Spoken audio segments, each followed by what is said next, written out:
नमस्कार, अन्नपूर्णा रेसिपीमध्ये तुम्हा सगळ्यांचं स्वागत। तर आज आपण इथे मसाला पापड बनवणार आहोत।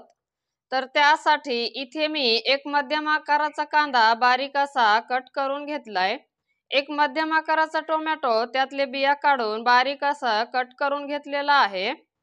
2 हिरव्या मिरच्या त्यातले बिया काढून बारीक असे कट करून घेतलंय। बारीक चिरलेली कोथिंबीर घेतलेली आहे आणि अर्ध्या डाळिंबाचे बिया घेतलेले आहे। तर या ठिकाणी तुम्ही काकडी किंवा गाजर वापरू शकता। 5-6 उडीद आणि मूग डाळीचे पापड घेतलेले आहे आणि बारीक शेव घेतलेली आहे। अर्धा लिंबू घेतलेला आहे। तर बारीक शेव कशी बनवायची त्याची लिंक मी खाली डिस्क्रिप्शन बॉक्स मध्ये दिली आहे।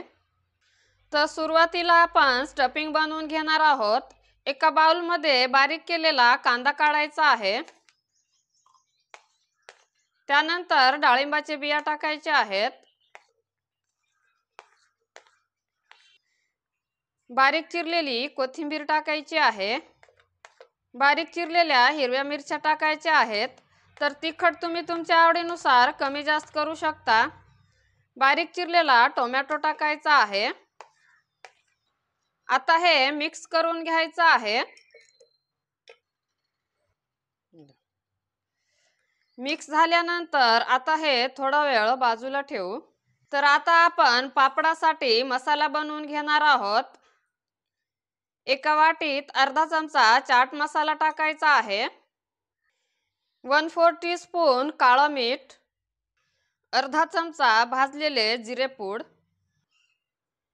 1/4 टीस्पून काश्मीरी लाल तिखट, 1/4 टीस्पून आमचूर पावडर, 1/4 टीस्पून मीठ टाकायचं आहे आणि हे मिक्स करून घ्यायचं आहे। मिक्स झाल्यानंतर पापडसाठी मसाला तयार आहे। आता हे आपल्याला थोडा वेळ बाजूला ठेवायचं आहे आणि आता आपण पापड तळून घेणार आहोत। तर त्यासाठी इथे मी कढईत तेल गरम करून घेतलेलं आहे। तेल गरम झालं की यात पापड सोडून तळून घ्यायचं आहे। तर इथे पापड छान असा तळला गेलेला आहे।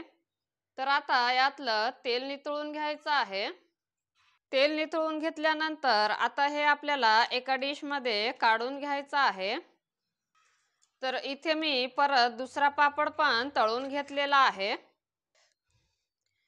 पापड तळून घेतल्यानंतर आता यावर बनवून घेतलेला मसाला टाकायचा आहे।